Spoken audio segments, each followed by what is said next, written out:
दलित नेताओं को कुछ शब्दों के अंदर बता देना चाहता हूं, साथ में बैठ करके इस मामले का निपटारा कर लो, नहीं तो ये मामला जो है वो आगे बढ़ेगा। आगे अगर बढ़ेगा तो तुम ये सोचते हो कि मंचों के ऊपर खड़े होकर के स्पीच दे करके गलत तरीके से 50-50 लाख रुपए दे करके और उसमें बंदर पांट बंटवारा करके और हम आराम से घर में बैठे रहेंगे। तुम्हारी स्थिति वो की वो होगी। जो 3 जो हत्यारे जो बच्चे हैं वो जेल में गए हैं, वैसे वैसे तुम भी जेल जाओगे। ये है कि इस प्रकार के नेता जो खड़े होकर के और फफूंद जो खड़े हो गए हैं, जो राजपूत समाज को जानबूझ करके जलील करना चाहते हैं, राजपूत औरतों की बेइज्जती करना चाहते हैं।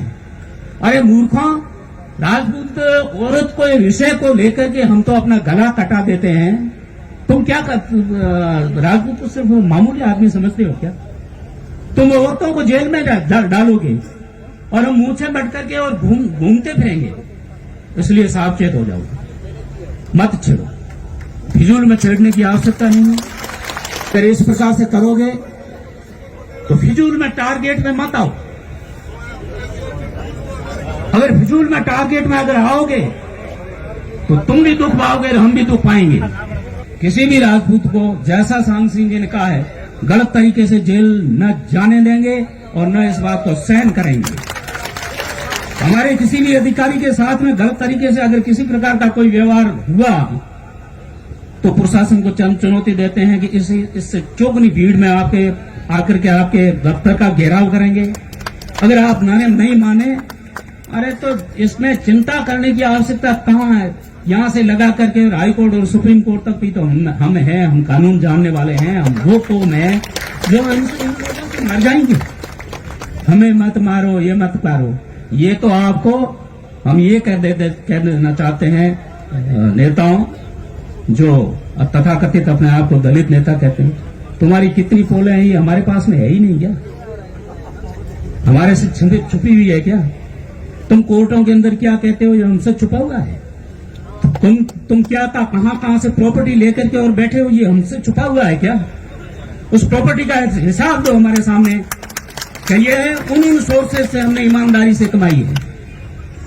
और जैसा ये भाई वीरेंद्र अभी कह रहा था, तो ठीक कह रहा था कि इनको तो टूल बनाया जाता है। दलित व्यक्ति, ये वो, आपके साथ में अन्याय हो गया, सामंत है, ये है, तुम्हें खा जाएंगे, इस प्रकार से आगे करके और एक FIR दिला करके उससे लाखों रुपए लेकर के उसकी जेब के अंदर तो 1000 या 500 रुपए डालते हो और बाकी तुम लेकर के अपने बंगले बनाना खड़े कर रहे हो। ये बात हमसे छुपी हुई है क्या? क्या इसकी कभी पोल नहीं खुलेगी क्या?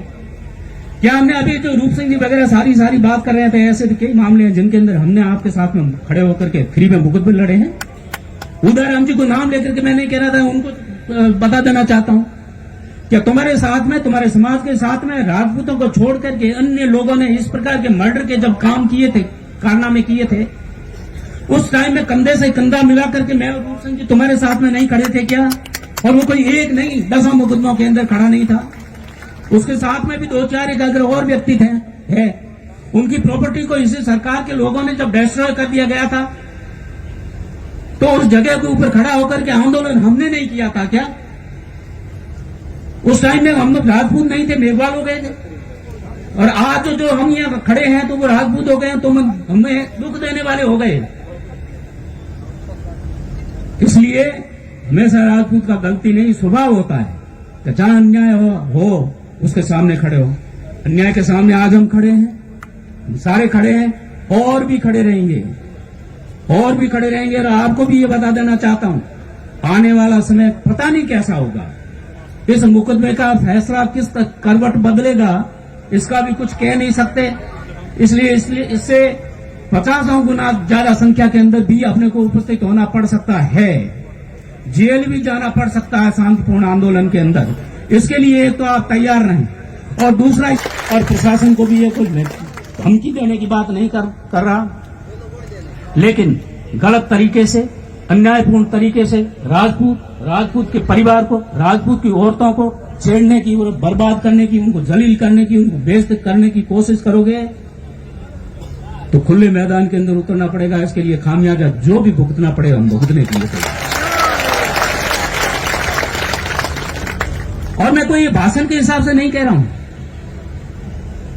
मैं बोलने के मामले में तो ठीक है, मंच के ऊपर खड़ा होकर के कुछ ज्यादा बोल देता हूं, बाकी वास्तविक जीवन के अंदर तो मेरी जो है दिनचर्या, उसके अंदर मैं बहुत कम बोलने वाला व्यक्ति हूं।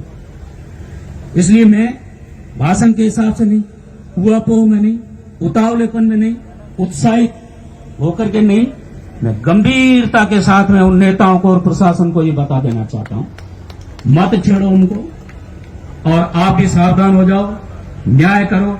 और अन्याय करने के लिए अगर आप तैयार हैं, न्याय के माध्यम से हमारी शक्ति को परखने के लिए भी आप तैयार हो जाना, और फिर मत कहना कि राजपूत सब इतने उद्वेलित क्या हो गए। यही बात कहने के लिए आपके बीच में उपस्थित हुआ था। धन्यवाद। जय हिंद, जय भारत।